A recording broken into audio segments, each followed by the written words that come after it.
मित्रांनो, प्रत्येक देशातील लोकनृत्यांमधून त्या देशाची संस्कृतीचे दर्शन घडत असते। आपण या व्हिडिओमध्ये पाहणार आहोत भारतातील लोकनृत्य आणि महाराष्ट्रातील लोकनृत्य याबद्दलची विशेष अशी माहिती। मित्रांनो, आपण जर चॅनलवर नवीन असाल तर चॅनलला सबस्क्राइब करायला विसरू नका।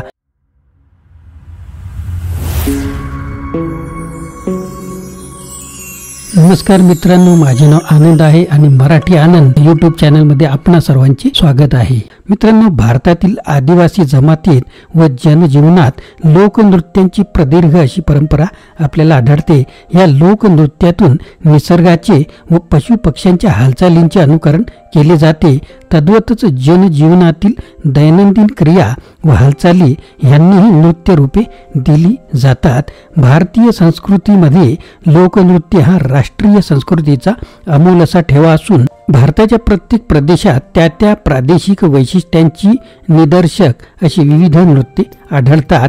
आसाममध्ये बिहू व वैशाख ही त्या उत्सव प्रसंगी केली जाणारी लोकनृत्य आहेत। नागा जमातीच्या नृत्यातून युद्ध सदृश्य हालचाली व शिकारीच्या कल्पना साकार होतात। पीक कापणीच्या हंगामात स्त्री व पुरुष दोन रांगांमध्ये खांबा लिंब नृत्य करतात। बोरो काचारी जमातीची कृषी नृत्ये सुद्धा प्रसिद्ध आहेत। आसाममधील वैष्णव पंथाचे अंकिया ना हे धर्मविधीपर नृत्य आहे। मणिपुरी रासलीला नृत्यातून जनजीवनातील उत्स्फूर्त असा आनंदच आविष्कृत होताना आढळतो।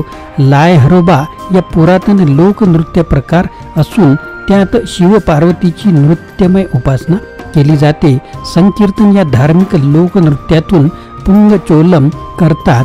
चोलम हे प्रकार निर्माण झाले आहेत। बंगाली लोकनृत्यात कीर्तनियाट ह्या प्रकार रूढ आहेत। रस्त्यावर धार्मिक आशयाचे नृत्यगान करीत नर्तकाचा संघ जात असतो। हे नागर कीर्तन होय। बाऊल गाणी खेडोपाडी गायली जातात व त्यावर आधारित लोकनृत्य असतात। बंगाली जात्रा हा पारंपरिक नृत्य नाट्य प्रकार असून त्याचे अनेक उपप्रकार आढळतात। बिहारमधील आदिवासी संथाळ जमातीची लोकनृत्ये प्रसिद्ध आहेतच। स्त्री पुरुषांच्या समूह नृत्यातून त्यांचे कृषी जीवन व शिकार यांचे प्रतिकात्मक दर्शन घडत असते। कर्मा नृत्य आदिवासींमध्ये विशेष प्रचलित असे असते। सेराईकेला लोकांची छाऊ मुखवटा नृत्ये सांस्कृतिक दृष्ट्या अत्यंत महत्त्वाचे आहेत। उत्तर प्रदेशात रासलीलांप्रमाणे नौटकी हा पारंपरिक नृत्य नाट्य प्रकार लोकप्रिय आहे। उत्तर प्रदेशातील लोकनृत्यांवर मुस्लिम संस्कृतीचा पगडा विशेष दिसून येतो। पंजाबमधील शेतकऱ्याचे भांगडा नृत्य साऱ्या भारतात अत्यंत लोकप्रिय आहे। हिमाचल प्रदेशातील गद्दी जमातीची नृत्ये व महाराष्ट्रातील धनगरांची गजी नृत्ये ही फारच आकर्षक असतात। दिल्ली येथे प्रतिवर्षी भरणाऱ्या लोकनृत्य महोत्सवात गद्दी लोकनृत्याला 1954 मध्ये राष्ट्रीय पदक सुद्धा मिळाले होते। महाराष्ट्रात ग्रामीण यात्रा काळात धनगरांच्या गजी नृत्याच्या स्पर्धा सुद्धा घेतल्या जातात। लडाखी लोकांच्या धार्मिक मुखवटा नृत्यातून त्यांच्या निसर्गाविषयीच्या भययुक्त श्रद्धाच प्रकट होतात। राजस्थानातील घुमर हा सर्वात लोकप्रिय धार्मिक नृत्य प्रकार आहे। शेखावटी प्रदेशात होळीच्या सुमारास पुरुष नर्तक गीदड हे समूह नृत्य टिपऱ्यांच्या ठेक्यावर फेर धरून करतात। खयाल ह्या नृत्य नाट्य प्रकाराला 400 वर्षांची जुनी अशी परंपरा आढळते। राजस्थानातील पारंपरिक भवाई नर्तकांचे संघ भवाई नृत्य नाट्य सादर करतात। मध्य प्रदेशात आदिवासींची लोकनृत्ये विपुल आहेत। कर्मा हा गोंड जमातीचा प्रमुख नृत्य प्रकार आहे। त्याचा घोडकाठ्यांचा नाचही म्हणजेच घोडे नाचणे प्रेक्षणीय असते। गोव्यातही घोडे नाचणी नृत्य होते। बस्तरच्या माडिया आदिवासींमध्ये अनेक वैशिष्ट्यपूर्ण लोकनृत्य प्रचारात आहे। गौंड हे वनगायींच्या नावाने ओळखले जाते। स्त्री पुरुषांचे समूह नृत्य असून त्यात पुरुष गायींची शिंगे व मोरपिसे डोक्याला बांधतात तर स्त्रिया डोक्यावर तांब्याचा मुकुट व गळ्यात मण्यांच्या माळा घालतात. शेतात बी पेरल्यावर बीज पुतणी नृत्य करतात. ओरिसामध्येही आदिवासी विपुल प्रमाणात असल्याने तिथे आदिवासी नृत्यांचे वैविध्य दिसून येत असते. मुडिया जमातीतील रान बैलांची शिंगे लावून केले जाणारे विवाह नृत्य आकर्षक असते. बैलांची शिंगे हे सुफलनाचे प्रतीक असून हे नृत्य सुफल नृत्य असते. मयूरभंज प्रदेशातील छाऊ हे पैका जमातीचे पारंपरिक युद्धनृत्य आहे. किरा तार्जुन हे आक्रमक आणि जोशपूर्ण नृत्य आहे.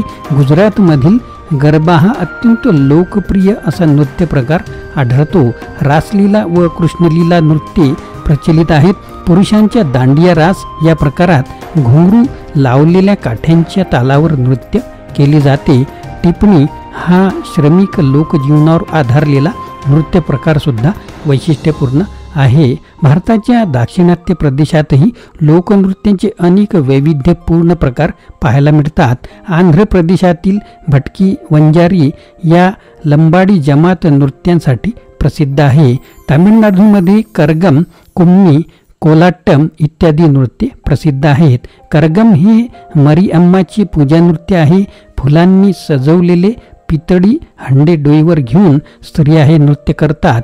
कुम्मी व कोलाट्टम हे खास दाक्षिणात्य नृत्य प्रकार आहेत. कुम्मी हे विवाहप्रसंगी टाळ्यांच्या तालावर मुलींनी करायचे नृत्य आहे. त्यातील हातांच्या हालचाली पेरणी, कापणी इत्यादी क्रियांशी मिळत्या जुळत्या अशा असतात. हे सुफलन नृत्य आहे. कोलाट्टम म्हणजे टिपऱ्यांचा खेळ. हे समूहनृत्य हातात रंगीबेरंगी टिपऱ्या घेऊन केले जाते. पिन्नल कोलाट्टम हे टिपऱ्यांच्या साथीने केले जाणारे गोफ नृत्य आहे.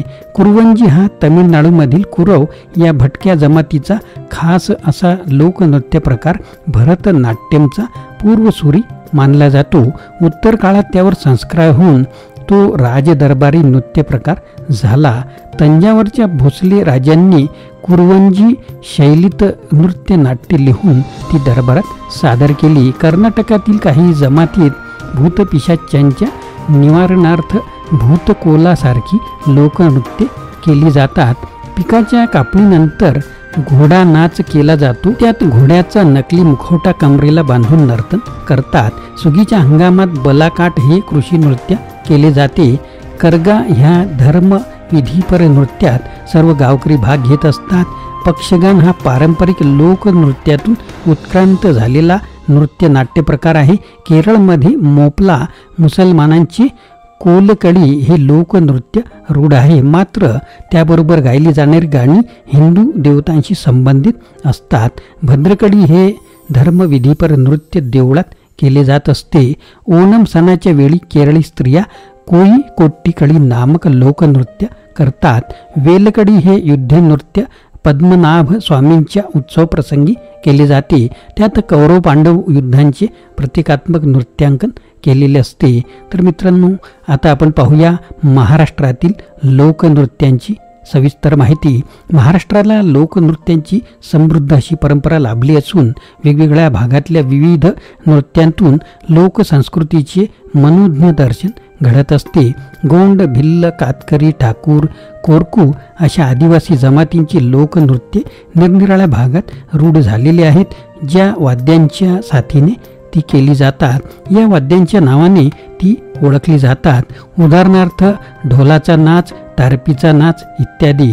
आदिवासींमध्ये जन्म, विवाह, मृत्यू अशा वेगवेगळ्या प्रसंगी नृत्येही केली जात असतात. भिल्ल जमातीत वारी ओळखली जातात. वारी घालणं नामक नृत्य अंत्यविधी प्रसंगी केली जाते. कडक, लक्ष्मी, भगत, वीर ही धार्मिक लोकनृत्ये काही जमातीत रूढ झालेले आहेत. विदर्भात दंडार हे लोकनृत्य अत्यंत प्रचलित आहे. दिवाळी, होळी अशा प्रसंगी दंडार नर्तकाचे संघ गावोगावी जाऊन नृत्य करतात. महाराष्ट्राच्या सागरकिनारी भागात कोळी नृत्याचे अनेक प्रकार रूढ आहेत. कोकणातील कुणबी समाजामध्ये गौरी गणपतीचा चेवली नाच केला जातो. जाखडी म्हणजेच उखाणा या नावानेही तो ओळखला जातो. नागर समाजात टिपरी या गोफ नृत्य प्रचलित असून ती दक्षिण महाराष्ट्रात व विदर्भात कोजागिरी पौर्णिमेला तर कोकणात गोकुळाष्टमीला केली जातात. या नृत्य गीतांना कृष्णाच्या रास क्रीडांचा संदर्भ असतो. दाक्षिणात्य पिनल कोलाट्टम व गुजरातमधील गोफ गुंफन या प्रकाराची त्यांचे साधर्म्य असते. लेझिम हा महाराष्ट्रातील प्रमुख क्रीडाप्रधान लोक नृत्य प्रकार आहे. या जोशपूर्ण पुरुषी नृत्यात लेझिमीच्या तालावर विविध आकर्षक सामूहिक नृत्यबंध साधले जात असतात. त्यात कवायत सदृश्य हालचालींचाही अंतर्भाव होतो. दिंडी व काला हे धार्मिक आशय असलेले नृत्य प्रकार आहेत. वारकरी संप्रदायात आषाढी कार्तिकी एकादशीला दिंडी निघत असते. तिथं वारकरी विठ्ठल भक्तीत तल्लीन होऊन टाळ मृदंगाच्या साथीवर तालासुरात नाचत असतात. कोकणात काला व दही काला नामक वैष्णव नृत्योत्सव असतो. गोकुळाष्टमीच्या दुसऱ्या दिवशी गोविंदा नाचत गात ठिकठिकाणी दहीहंडी फोडण्याचा कार्यक्रम करतात. कोकणात दशावतारी नाटक व नाशिक भागात बोहाडा हे पारंपरिक नृत्य नाट्य अनेक वर्षे प्रचलित आहेत. राधा व गवळण हा सर्वाधिक लोकप्रिय व कलात्मक नृत्य प्रकार होय. त्यात नर्तकाच्या व्यक्तिगत कौशल्याला खूपच वाव असतो. राधेच्या भडक व अलंकारिक वेशभूषेत तरुण मुलगा नृत्य करतो. त्याला कधीकधी संकासूर ह्या राक्षस पात्राची साथ असते. हे नृत्य साधारणपणे होळीच्या सुमारास कोकणात केले जाते. याखेरीज पौष महिन्यात गोव्यात सर्वत्र ढालू नृत्य उत्साहात केले जाते. महाराष्ट्राचे तमाशा या लोकनाट्य प्रकारातील लावणी हा अत्यंत लोकप्रिय असा पारंपरिक गीत प्रकार असून त्यात नृत्यांची लावणी महत्त्वाची असते. साभिनय नृत्य गायनाला प्रकार म्हणजे अदा आणि लावणी आता दुर्मिळ झालेली आहे. फडावरची नृत्य लावणी अधिक लोकप्रिय झालेली आहे. महाराष्ट्रात स्त्रियांची पारंपरिक गीते व नृत्य खूपच विपुल व वैविध्यपूर्ण अशी आढळतात. स्त्रिया मंगळागौर, गौरी पूजा, कोजागिरी, नागपंचमी अशा सण उत्सव प्रसंगी अनेक प्रकारची पारंपरिक नृत्ये करत असतात. त्यात झिम्मा, गोफ, टिपऱ्या हे प्रधान नृत्य प्रकार आढळतात. फुगडी हा सर्वमान्य प्रकार होय. फुगडीप्रमाणे कोंबडा, आगोटा, पागोटा, पिंगा, नाच गो घुमा, किस बाय किस इत्यादी अनेक क्रीडा नृत्य प्रकार ग्रामीण व नागर स्त्रियांमध्ये प्रचलित आहेत. मंगळागौरीच्या नृत्यामधून हे प्रकार पाहावयास मिळतात. त्यांच्या साथीला विविध पारंपरिक स्त्रीगीते म्हटली जातात. कुणबी स्त्रियांमध्ये गौरीचा नाच प्रचलित आहे. महाराष्ट्रातील वेगवेगळ्या पारंपरिक स्त्री जीवनाचे प्रतिबिंबच ह्या लोकनृत्यातून उमटलेले दिसून येते. मित्रांनो, हा व्हिडिओ आपल्याला कसा वाटला नक्कीच कमेंट बॉक्समध्ये कळवा आणि नवीन असाल तर चॅनलला सबस्क्राईब करायला विसरू नका. मित्रांनो, आपल्याला व्हिडिओ आवडल्यास लाईक करा, शेअर करा, सबस्क्राईब करा.